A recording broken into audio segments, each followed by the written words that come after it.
Bismillahirrahmanirrahim. Assalamualaikum warahmatullahi wabarakatuh. Alhamdulillahi rabbil alamin. Wassalatu wassalamu ala rasulillah. Sayyidina Muhammadin wa ala alihi wa sahbihi. Wa man tabi'ahum bi ihsanin ila yaumiddin amma ba'duh. Faya ibadallah, unsikum wa nafsi wa iyaya bitaqwallah. Faqad faza al-muttaqun. Kaum muslimin dan muslimat, pendengar radio Bombana yang insya Allah diberkahi dan dirahmati oleh Allah Subhanahu wa Ta'ala. Pertama-tama, marilah kita senantiasa panjatkan puji dan syukur kita kepada Allah Subhanahu wa Ta'ala, Rabb yang Maha Kuasa, yang Maha Pengasih atas segala sesuatu, yang memberikan kepada kita kesejahteraan, kesehatan, terlebih lagi nikmat iman, nikmat mengenal Allah Subhanahu wa Ta'ala.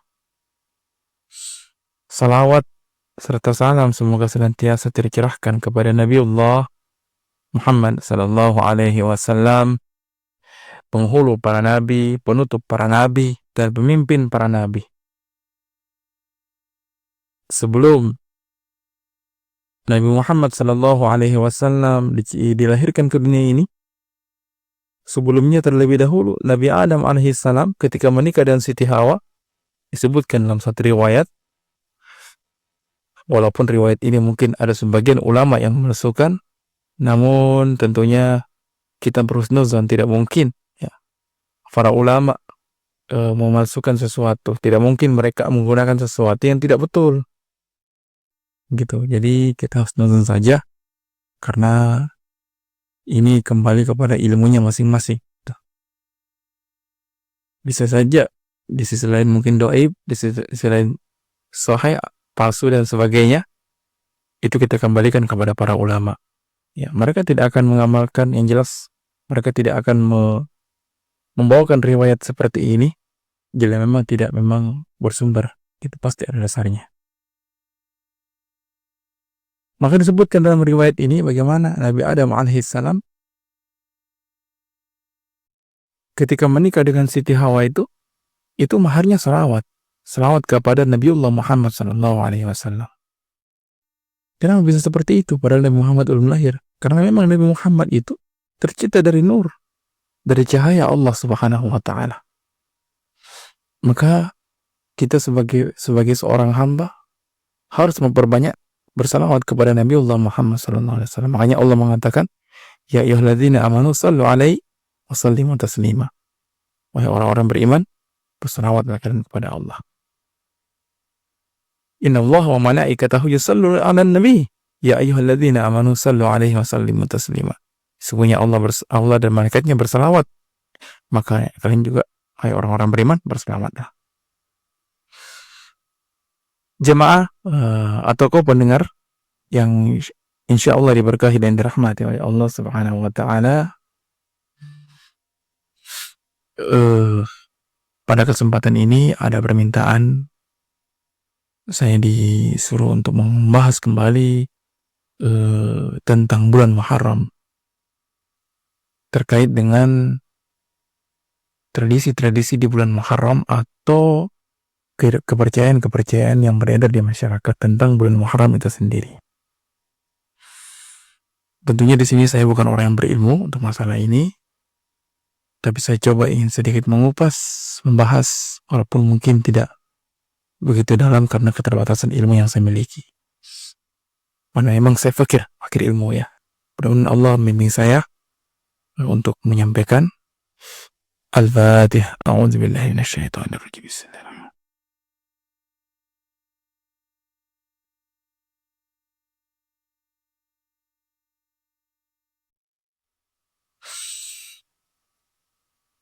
Kaum muslimin dan muslimat yang insyaallah diberkahi dan dirahmati oleh Allah Subhanahu wa Ta'ala, terkait bulan Muharram, pertama saya ingin sampaikan di sini untuk kepada kaum muslimin dan muslimat untuk tidak mudah menghakimi sesuatu atau menjudge sesuatu. Jangan sampai kita termasuk orang-orang yang suul adab, ya kan? Ketika kita melihat mungkin kepercayaan yang ada, hendaknya kita bertanya dulu. Fas'alu ahla dzikri in kuntum la ta'lamun. Tanyakan kepada ahlinya kalau kalian tidak mengetahui. Ahli yang mana? Bagaimana ciri-ciri orang berilmu itu?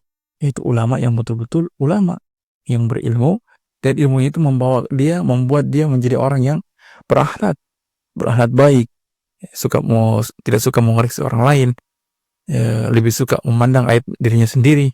Nah, ulama seperti inilah yang bisa diambil ilmunya tentunya, yang bisa ditanyai. Terkait bulan Muharram, pertama harus kita ketahui bahwa bulan Muharram itu adalah salah satu dari beberapa bulan yang dimuliakan oleh Allah Subhanahu wa Ta'ala disebutkan dalam Al-Quran. Maka di dalam bulan-bulan mulia seperti itu, termasuk di bulan Muharram yang sekarang ini, ketika kita menjalankan ibadah kepada Allah, maka tentunya akan melimpah ruah pahalanya. Itu yang pertama yang harus kita pahami. Jadi kalau kita beribadah kepada Allah, itu pahalanya akan semakin dilipat gandakan, dilimpah ruahkan. Gitu. Maka hendaknya kita memperbanyak amalan-amalan syariat, beribadah kepada Allah, memperbanyak berpuasa di bulan Muharram, terutama di 10 Muharram, ya. Kemudian yang saya ingin sampaikan di sini terkait masalah tradisi. Seperti yang pernah saya katakan sebelumnya, bahwa tradisi bulan Muharram itu banyak yang ini sebenarnya sebagian itu digali dari Al-Quran juga sebenarnya, dari hadis, ya, digali oleh para ulama. Makanya kalau ada orang yang mengatakan, yang mengamalkan ini di bulan Muharram, yang mengamalkan begitu di bulan Muharram itu mereka beramal tanpa dalil, itu salah. Karena para ulama menggali, membuat tradisi itu berdasarkan galian dari Al-Quran dan hadis. Makanya saya berani mengatakan, apa yang mereka lakukan itu bagian daripada syiar Islam. Kenapa? Karena memang itu sudah memang digali dari Al-Quran dan hadis. Gitu. Karena makna Al-Quran itu bermacam-macam. Ada yang tersurat dan ada yang tersirat. Nah, itu yang harus kita pahami. Dan kajian-kajian Islam pun seperti itu. Ada yang tersurat dan ada yang tersirat. Ada isi-isi yang tidak kita ketahui. Dan dari situlah terbentuk biasanya seperti ritual-ritual yang kita lihat di kepercayaan di masyarakat dan sebagainya. Maka hendaknya kita tidak mudah untuk menjustis ketika ada amalan di masyarakat yang diamalkan di bulan Muharram ini. Gitu. Kewajiban kita bertanya kepada orang-orang yang mengamalkan hal tersebut agar kita tidak salah paham. Ya, apalagi kan mereka saudara kita sama Muslim, dan yang mendukung mereka kan ulama yang mengadakan. Jadi kita tanya kepadanya. Gitu. Seperti tradisi yang baik itu dijalankan di bulan Muharram, seperti 7 macam itu yang disiapkan untuk makanan di bulan Muharram. Ya, seorang bikin bubur kolak, ada pisangnya, ada apanya, sampai 7 macam itu. Itu tentunya tradisi yang sangat baik, karena di situ ada makna sedekah. Walaupun ada lagi yang mengatakan, ya, kok harus di bulan Muharram, kenapa tidak di bulan-bulan lain saja, nanti bulan Muharram baru bersedekah. Nah, itu kan memang ada bulan-bulan istimewa seperti ini adalah salah satu momen-momen spesial di mana kita beramal. Walaupun di bulan-bulan lain juga tentunya kita harus beramal, tetap bersedekah. Bukan hanya di bulan Muharram saja, tetapi kita tidak boleh menyalahkan kalau ada orang yang mengkhususkan bulan Muharram. Kenapa? Karena mengistimewakan bulan Muharram. Kalau kita memuliakan bulan-bulannya Allah Subhanahu wa Ta'ala yang mulia dengan melakukan kebaikan-kebaikan, maka pahalanya akan lebih besar tentunya. Nah, itu. Jadi kita, kalau memang kita punya ilmu, kita tahu bagaimana cara kita ini supaya amal kita menjadi amal yang berkualitas. Cari momen spesial, melakukan ibadah di sana. Nah, seperti itu. Jadi seperti itu ya, pendengar sekalian.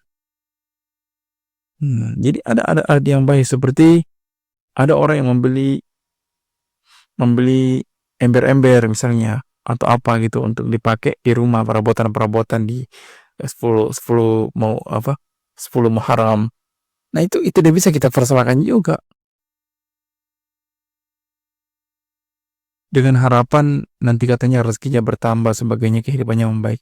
Nah itu kan apa ya, karena kan mereka kan itu kan sebenarnya keyakinan itu tertuju pada Allah juga. Artinya begini, kita melakukan hal-hal yang terbaik, mencari rezeki misalnya di 10 hari terakhir, 10 hari pertama bulan Muharram, dengan membeli perabotan-perabotan dengan harapan kita mendapatkan kebahagiaan dari Allah Subhanahu wa taala di kehidupan kita. Nah, itu kan baik tentunya.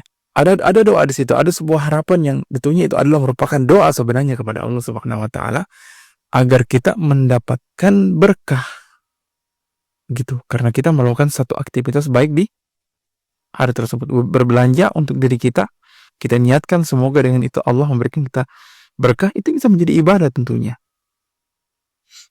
Nah, jadi seperti itu. Kemudian yang saya ingin jelaskan juga terkait kesialan di bulan Muharram.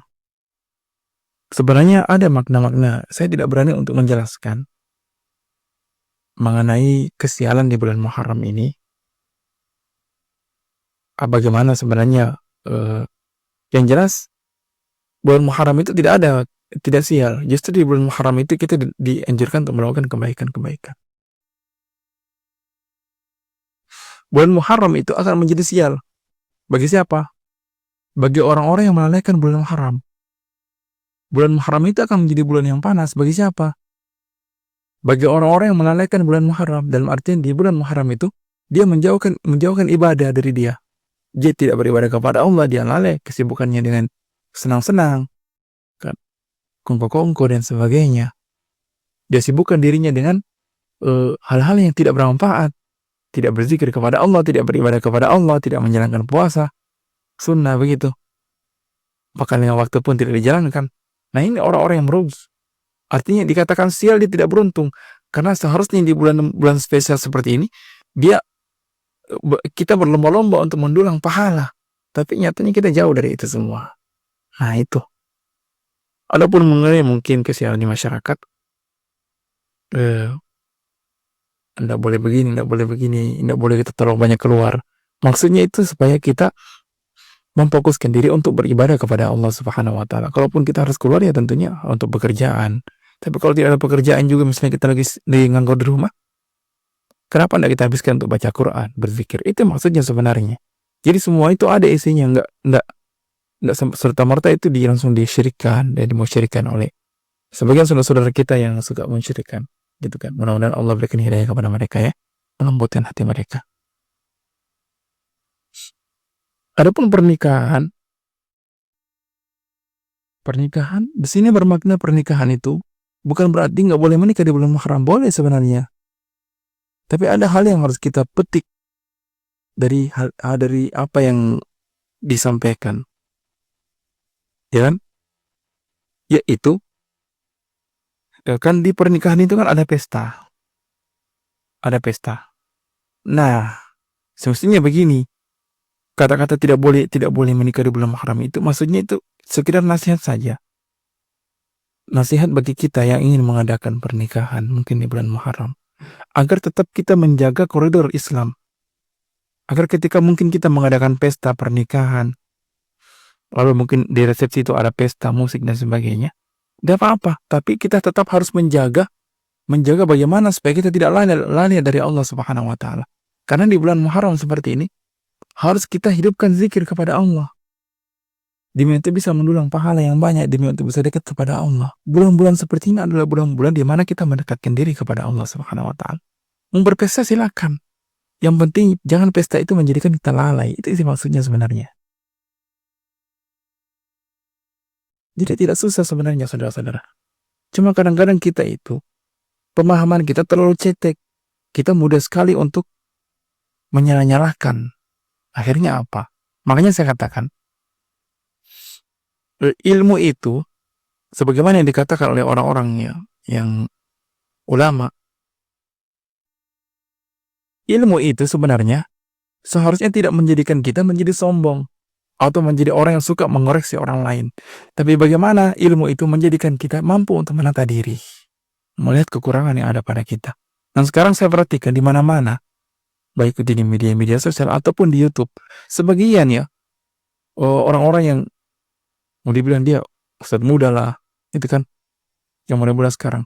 Sekarang lagi pada sibuk untuk mengkritisi amalan-amalan para ulama-ulama pendahulu kita yang tua-tua. Siapa kita dibandingkan mereka? Siapa kita dibandingkan mereka? Ilmu kita sudah seperti apa sih dibandingkan mereka? Yang mereka itu dengan sebab mereka Allah memberikan petunjuk kepada manusia. Kita apa? Baru ingin berdakwah, baru terjun ke dunia dakwah sudah seperti itu. Nah, jadi terakhir yang saya sampaikan, setelah saya menyampaikan tadi, jadi semuanya itu ada kajiannya, tidak sembarang. Ini seperti itu kesimpulan dari saya. Semuanya ada kajiannya, tidak sembarang untuk dimusyrik-musyrikkan ataupun dibid'ah-bid'ahkan ataupun disesat-sesatkan. Nauzubillah, ya, semoga kita tidak termasuk orang-orang yang suka menyesatkan orang, suka memponis orang, mencap orang yang tidak. Karena kapan kita seperti itu, bisa jadi kita termasuk orang yang seperti itu. Ketika kita menjelekkan orang lain, menjelekkan keyakinan orang lain, amalan orang lain yang sebenarnya itu sesuai dengan agama kita, bagian daripada agama kita, bagian daripada ajaran Islam, tapi kita jelek-jelekan, maka bisa jadi kita lah yang termasuk orang-orang yang kupur nikmat. Dikatakan kupur nikmat, kita kupur dengan Islam yang merupakan nikmat yang Allah berikan kepada kita. Hati-hati, jangan kita sembarang menyalahkan agar kita tidak terperosok kepada su'ul adab. Karena banyak orang-orang yang berilmu, tapi su'ul adab. Sekarang banyak orang yang berilmu, banyak. Orang yang hafal hadis, menghafal 30 juz banyak. Tapi su'ul adabnya bukan main. Apalagi kepada orang yang lebih tua daripada dia. Menganggap bahwa dirinya sudah yang paling hebat. Apa yang dia bawa yang paling benar. Kita boleh meyakini apa yang kita amalkan yang benar. Boleh. Yang penting memang betul-betul berdasarkan petunjuk. Memang betul-betul sesuai dengan apa yang diajarkan Allah dan Rasulnya kepada kita. Tapi ketika kita menyalahkan orang, merasa diri paling hebat, menjadikan kita sombong, merasa kita benar itu maksudnya sifatnya kesombongan, nah itu yang tidak baik.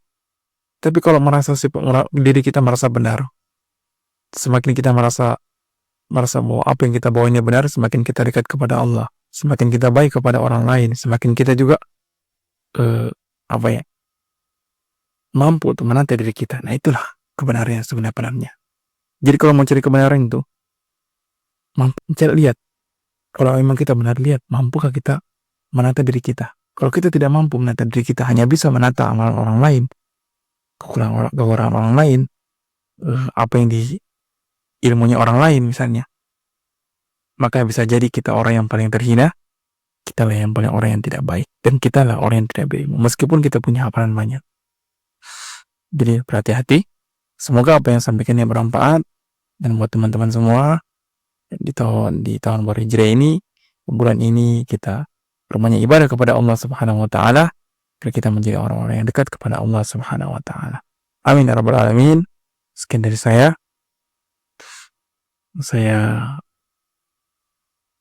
Sebelum kita akhiri, mari kita bersalawat kepada Nabi Allah Muhammad sallallahu alaihi wasallam.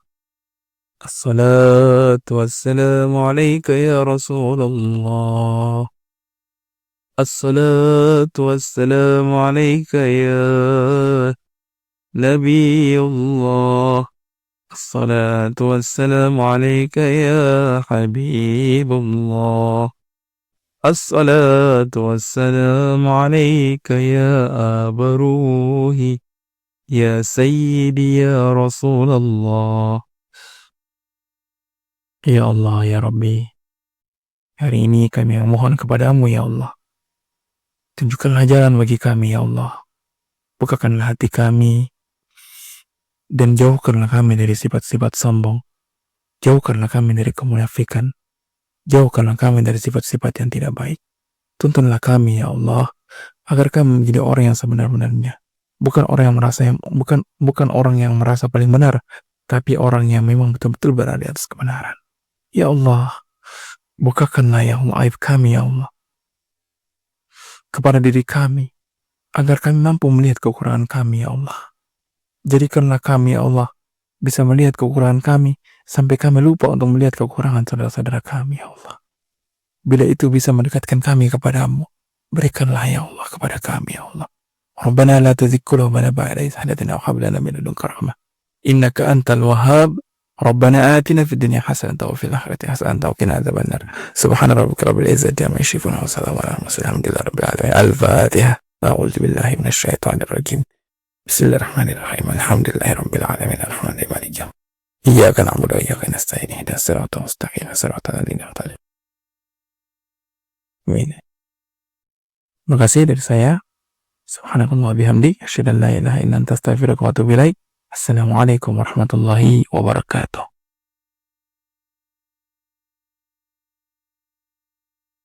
Assalamualaikum.